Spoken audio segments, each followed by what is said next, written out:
Hello everybody and welcome to video 2 in this Linux for Programmers tutorial series. In this video, what we're going to be doing is talking about common Linux commands and how the Linux file system actually works. So let's go ahead and get started after a quick word from Linode, which is the sponsor of this video. Simplify your infrastructure and cut your cloud bills in half with Linode's Linux virtual machines. Develop, deploy, and scale your modern applications faster and easier using Linode. Linode is a great company. As I said, I've been using them for well over 2 years now. I trust them. They have great support and I've never had an issue using Linode. So I can highly recommend them. You guys should definitely check them out and use the link in the description if you have not already created a Linode account. Anyways, one last reminder here from Linode is that if you have not already, please sign up for these 5 videos. So if you want to see these 5 videos, which are the ending videos in this series, and in my opinion, the more interesting ones, they will be live on YouTube, but probably not for a little bit. If you want to see them immediately, as soon as I finish editing them and uploading them, then go ahead and register on this page. It will let you know when they are ready to go, and then you can have access to them immediately before they are posted live to YouTube. And one last thing, there is a quick guide that you can follow along with for this video. It does not cover everything that I'm going to talk about, but it does cover kind of the ending commands that I'm going to go through in terms of how to find files. I'll leave a link to that in the description in case you are interested. All right, so let's go ahead and get started. So you can see that I've signed in to my virtual server right here. I went through how to do this in the previous video, so check that one out if you are not currently on this step. And the first thing that I want to talk to you about is a very common command, which is ls. Now, ls stands for list, and this is going to list the contents of the current working directory. Now, what is the current working directory? Well, in fact, to explain that, I'm just going to start by explaining what this entire line actually means. So this line right here that you're going to see a ton as we go through this video says root at localhost : tilde and then the number sign or the pound sign. Now, root right here simply stands for your user or the user that is signed in to this Linux machine. So in this case, we signed in as the root user.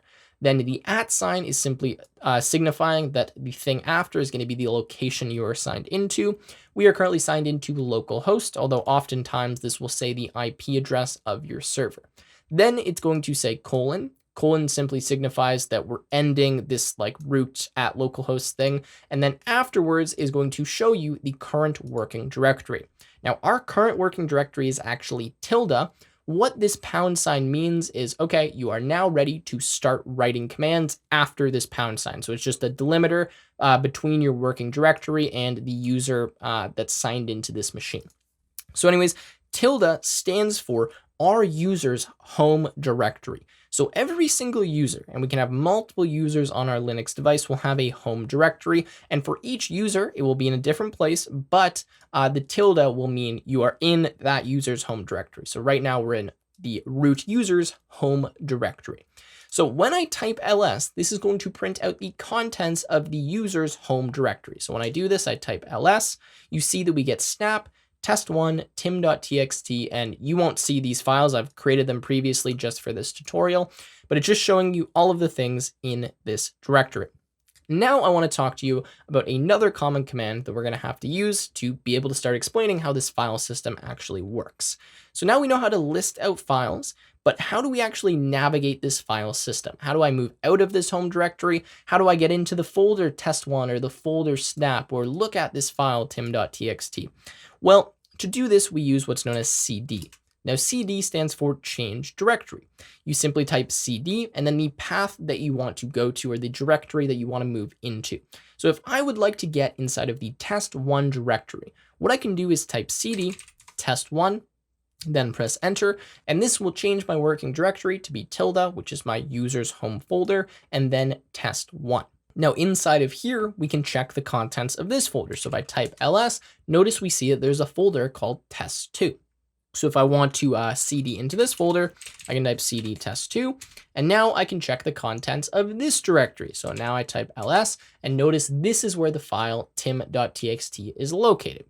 Now there's also a tim.txt inside of this main folder here, so don't get fooled, there's 2 tim.txt files, but anyways, I wanted to show you how that works. So now we're inside of the test2 folder, We see that tim.txt is here. There's no more folders to go into. So how can we move back out, or how can we move to the upper level directory or the parent directory of test2? Well, to do that, we can use cd again, but instead of having the name of the directory, we simply type ... Now, ... stands for go to the parent directory.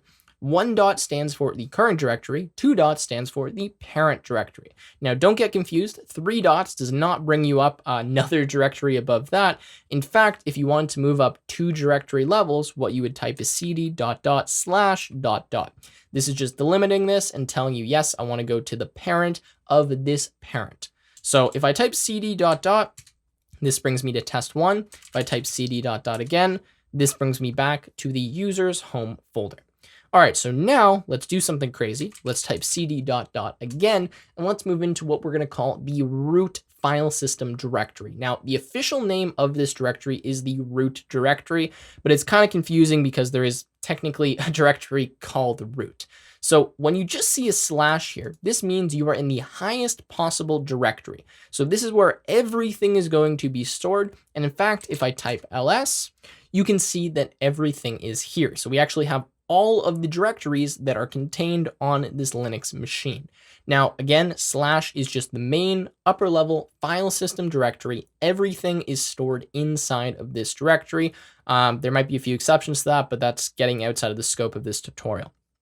Anyways, you can see there's a bunch of folders here. I just want to talk to you about some of the main ones and what they mean, because they're kind of important to understand. So I'm just going to quickly go through some of the important folders here, give you a quick, 1 or 2 sentence definition of what they are, and then we'll move forward into some more interesting things. So bin. The bin directory simply contains user executable files. That's all I need to say about that one. The boot directory simply contains files that are required to boot the operating system. The dev directory stores things related to hardware devices that are connected to this machine. So not drivers, but just information about hardware devices. etc contains the local system configuration files for the host computer. /home is the home directory storage for user files. So this is where it gets a little bit confusing and where I need to give a bit of an explanation, but the home folder is actually where all of our users' home folders are going to be stored. Now, it's weird because we have this home folder, but this home folder is not actually the home folder for our users. So in fact, if I cd into, not whom, but into home, and I type ls, you notice that we don't see a root folder. The reason we don't see a root folder is because the root user is a very special user in Linux. It is kind of like your super user. It is the administrator in the sense. And in fact, the home folder for the root user is located in a different place from all of the other users. It's located in the root file system and then /root. But if we were to have another user on our machine, so let's say we had the user named Tim or the user named Joe or whatever, then we would see folders inside of this home folder that were called Tim and Joe. And those folders would be those users' home folders. So /home / the username is where users' home folders are located, except for the root user. They had to make that confusing for us. Anyways, hopefully that's clear, but that is what the home folder is for, user files essentially. Then we have /lib. This contains library files that are required to boot the system, so similar to /boot. We have /media. This is where we're going to mount external and removable media devices, say like a USB. We have /mnt. This is where you would mount temporarily, I believe it's temporarily file systems. Not going to get into that because that's kind of confusing. /opt. This is optional files. Don't really need to talk about that anymore. We already talked about /root. /sbin. This stores binary files. These are actually system binary files, and they are executables used for the system administrator. We have /tmp. This simply stores temporary files. Anything inside of this folder can be deleted at a moment's notice. There are actually no notice whatsoever. It could just be deleted at any point in time. So don't store something in here that you want to permanently store. /usr. This is used for shareable read-only files. So for all users, they can look inside of there. And this includes executable files and stuff like that. /var. This is going to be used by a lot of database software, and this stores variable data files. Not really much more to talk about there. Now, of course, there's some more folders I didn't talk about. Not that important. You can look them up if you want, but those are the main ones. Anyways, now that we know that, let's go into our user's home folder. Now remember, for our user, that's going to be root, although for other users, it would be located in the home folder. So we'll cd into root, shows the tilde, which means this is our home folder. And now let's learn how we can actually make some new files and folders and all of that. And in fact, before we do that, I'm going to show you my favorite command, which is actually the clear command. This is pretty straightforward. You can guess what it does when you type clear. It simply clears the contents of the screen. So that one's useful. I'm going to probably use that a lot through this tutorial series just to clean up some stuff on the screen. In fact, before I get into the next command, there's a few keyboard shortcuts that are going to be really useful for you guys to know. The first one is tab. So when you're trying to change directories or just trying to type out a directory, if you know what it starts with, but you don't want to type out the entire directory and you know it's relatively unique in the sense that there's not like a bunch of directories that have a very similar name to it, what you can do is type out the first few letters or even just the first letter of the directory name. So if I type cd and then te and hit tab, notice it's able to autocomplete this directory name because there's no other directory that starts with te. In fact, if I were to just type t and press tab, it's also to autocomplete. It's also able to autocomplete that as well. So this is very useful whenever you're trying to type out directories. Try pressing tab after you type a few letters and it should just autocomplete it for you. Another useful one is the up arrow key. This will cycle through all of the commands that you've previously used, and then the down arrow key will go in the opposite direction. So you can see that you can just look at those very easily. The side arrow keys you can use to kind of like modify things on the current line. You can't actually use the mouse to like move your cursor around on the line. So just keep that in mind when you're on the command line. Pretty much everything comes as input from the keyboard. So anyways, now let's look at another command, and this is going to be to make a new directory. So right now, type ls, you can see we have test1 and tim.txt. Let's go ahead and make a new directory inside of this folder or inside of our working directory, and let's call this test2, why not? Or to make it simpler, we could just call it like A, B, something like that. But to make a new directory, the command is mkdir. Pretty straightforward, stands for make directory, and you simply type the name of the directory afterwards. So we could type mkdir A. We do that. Now, if I type ls, we see we have a directory called A. So let's cd into A. Now let's make another directory. Let's just call this one B. Now we can ls, we see we have B. Now we can go back into the root directory, and that is how you make a directory. Pretty straightforward. Next, I'm going to show you how we can make a file. So this method I'm going to show you right now will make an empty file. I'll show you how to add contents to the file afterwards, but this one is just for an empty file. So if you want to make an empty file, and oftentimes you actually do want to do this, you can use the command called touch. You simply do touch and then the name of the file. Usually you don't want to include any spaces or special characters in your file name. So I'm going to say touch, and then we'll just say new file.txt like that. If I do this, type ls, notice we now have new file.txt popping up as one of the contents for this directory. Now I'm going to show you another command. This one is really straightforward. It's called pwd.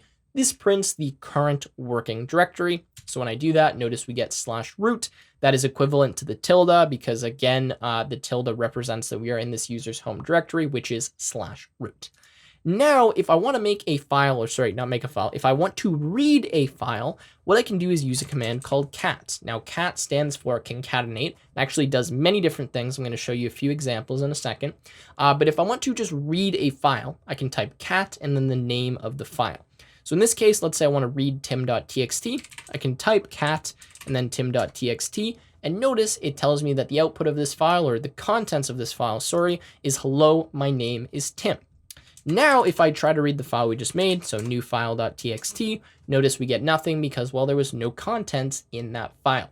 So how do we add contents to that file? Very good question. I'm going to show you now. We can also use cat to do this. So if we want to add contents to a file, and in fact, this is actually going to concatenate or add to the end of the file, what we do is we type cat, then we type two of these, so you can call them arrows or greater than signs or less than signs or whatever you want, and then the name of the file that we want to add something to. So if I want to add some contents to new file.txt, I say cat, two of those little symbols, then new file.txt. Notice it brings my cursor to the next line, but does not terminate this command. And now it's prompting me to actually type something. So I'm just going to say this is a new file. Now that I've done that, I can press enter.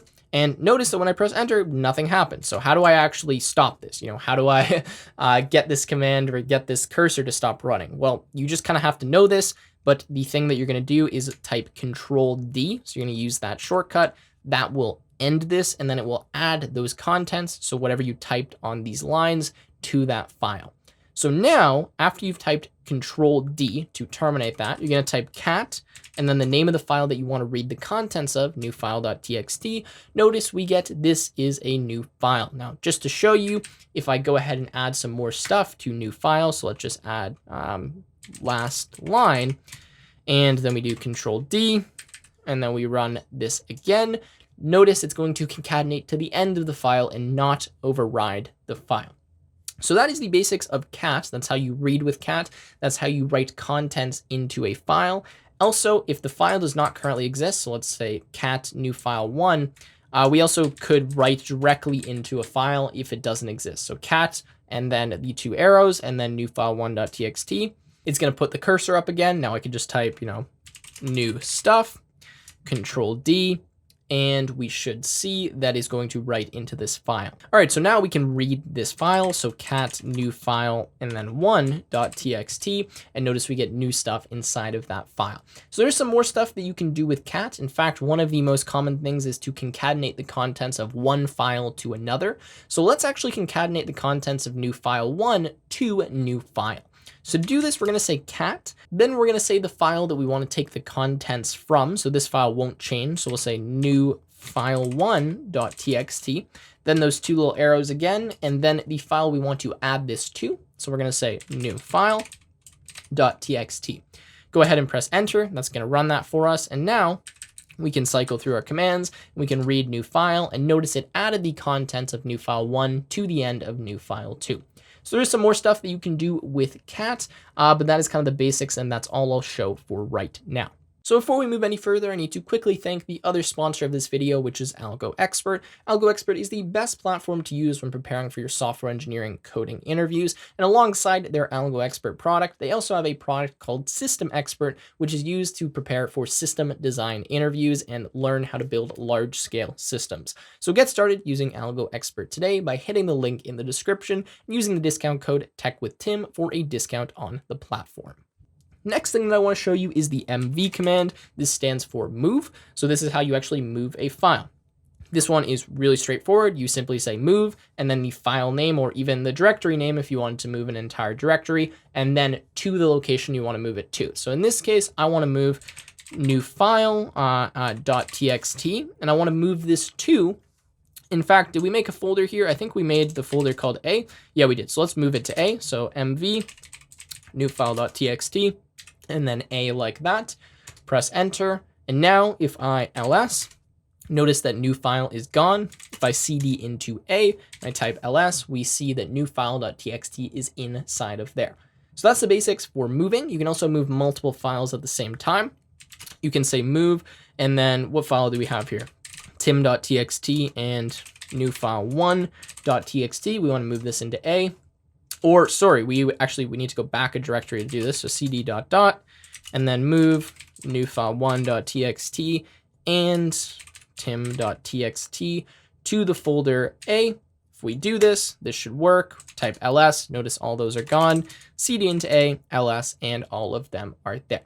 Awesome. So now that we have that, I'm going to show you the copy command. So if we wanted to copy a file, we're inside of A. Let's say we want to copy tim.txt. We're going to say cp tim.txt, again, this stands for copy, and then the name of the new file that we want to copy this to. So let's just say copy.txt, press enter, ls, and now notice we have a file called copy.txt. And if we read this with cat, so copy.txt, we see hello, my name is Tim is the contents of that file. Awesome. So now we have learned how to create new files, how to create new folders. Let's learn how to delete them. So to delete a file, there's a command called rm. This stands for remove. There's a few different options here, but the basic is to simply just type rm and then the name of the file that you want to delete. Now, rm is specifically used for files, although there is a flag we can pass to this to delete folders. Now, to delete a file is what I'll show first. Let's say we want to delete that copied file. Say rm copy.txt. Now we type ls and boom, that file is gone. Now let's say you are a little bit nervous to be deleting something. You don't want it to just delete right away. Maybe you want confirmation. You could type rm-i. This stands for interactive. And what this will do is prompt you if you want to delete the file. So now notice it says cannot remove copy.txt, no such file or directory. Oh, that's because we already deleted it. But let's try to delete, say, tim.txt. So rm-i tim.txt. It's going to say remove regular file tim.txt. If you type y and press enter, it will remove it. If you type anything else, it will not. Now, when we ls, notice that file is gone. All right, so now I will show you how we can actually remove some more things as well. So let's say we want to remove a folder. So we have this folder B, right? We cd into B and ls. Notice there's nothing inside of ls. So let's cd out. And now let's delete this B folder. So to delete this folder, I can't simply type rmb. If I do this, it says cannot remove B because it's a directory. So to remove a directory, what you need to type is rm and then one or two different things. So if the directory is empty, you can type rm-d, this stands for directory, and then that will delete this directory B. Since it's empty, this will work, but if it is not empty, then you also need to delete the contents of the directory itself. So you would need to type rm-r and then the name of the directory. Now -r stands for recursive, and this means recursively delete everything inside of this directory. So this is a dangerous command. Be careful when you run this, but it will delete everything inside of B and B itself if there's something inside of B, right? But since B is empty, we can just type rm-db and then it will delete that directory. Type ls, notice B is gone. So that is how you remove directories, and that is how you remove files using rm. There's also a command rmdir. rmdir is identical to rm-d, so this will just remove an empty directory for you. rmdir cannot remove a directory that has any contents inside of it. To do that, you would need to use rm-r. I know this is a lot, but there's just a lot of information, and of course I'm not showing all of the details of these commands, just the ones that I think you need to know. All right, so now that we know how to remove directories, I'm going to quickly show you how we can remove something using pattern matching. So we have these two files, new file 1 and new file .txt.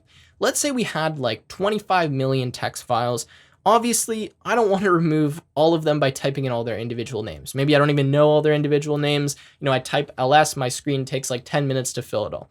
So if you want to remove everything that has a certain pattern, so in this example, every single test file, you can use what's known as pattern matching. Now, there's more advanced patterns than the one I'm going to show you here, but you can do something like rm star.txt, and the star simply means for anything. And the star simply means anything. So anything.txt, I'm going to delete. That's literally what this means. I could also do something like, test.star, and this means remove test dot and then any file extension for test. So let's do star.txt. And now notice I type ls, all of my files are gone. So that's a good way to remove all of the files that have a certain pattern. You would also do something like star.star, and that would literally remove all files and just not remove any directories. All right, so the last two things that I want to show you are the locate command and the find command. These are very useful when you're searching the file system for a certain file and you don't know if it exists or not. Okay, so I lied. I was going to show you the locate command, but I'm actually going to skip that one for now. I'm going to throw that in a later video because it takes a little bit of explanation. I'm going to show you a different command, though, called the find command. These two commands essentially do the same thing. They just work a little bit different and have a different efficiency associated with them. So the find command will search for a specific file or a specific directory, whatever you end up typing, in your current working directory. Now, you also can declare a different directory to search in, but if you want to search in the current directory, what you type is find dot -name, standing for I want to search for the name of a file and then the name that you're looking for. So in this case, let's say I'm looking for the file name a.txt. If I do that, notice it shows me now where a.txt is located from my current directory. So it's saying, okay, go into the /a folder. There's one called a.txt. There's also one right here called a.txt. Before this, I created a bunch of files just so we could do this. All right, so now let's say I want to find ab.txt. Great. Now, let's say I want to find all txt files. Well, let's do *.txt. And sorry, that's my bad. When you use pattern matching, you actually need to put these in quotation marks. So this will work now, but whenever you use an asterisk or some special character in the name, you need to just put it in quotes when you're using the find command. That's a small detail, but notice that now this works, finds all my text files, and notice I created a bunch of just random text files with these names. So anyways, that is kind of the basics of the find command. There's also another one that's interesting. This is the one that omits capitals. So notice that if I were to say, actually, let me go back here. If I were to look for a.txt, I don't find anything, right? But now if I change this flag here from name to iname, this means don't consider capitals. So look for any case. So if I say find dot hyphen iname a.txt, now it's going to find the a.txt's that are lowercase because it's not considering the case. Now, that is how you look for files and how you ignore the case. The last thing I'll show you is how you look for directories. So let's say we're going to do find, we're going to do hyphen type, and then we're going to type D, which stands for directory. Then we're going to say hyphen name. Then we're going to type the name of the directory. Again, you don't need to memorize this. You can look up this kind of stuff, but just trying to show you the basics here. So find dot hyphen type D hyphen name. We're looking for a directory. Let's find a directory called A. Notice we find one right there. Now, I think I deleted that B directory, so I don't think we're going to find it, but that is the basics of the find command. And actually, with that, I'm going to conclude this video. So this was kind of a high-level overview of Linux as a whole, how the file system works, the basic commands, and just how to be kind of comfortable navigating around and doing basic things. Of course, there is a lot more to know, as I'm going to cover in this series, but hopefully this gave you a really good start. And even after just watching this video, you should be a little bit more comfortable dealing with a command line system or command line machine. So anyways, if you guys enjoyed, make sure you leave a like, subscribe to the channel, and I will see you in the next YouTube video.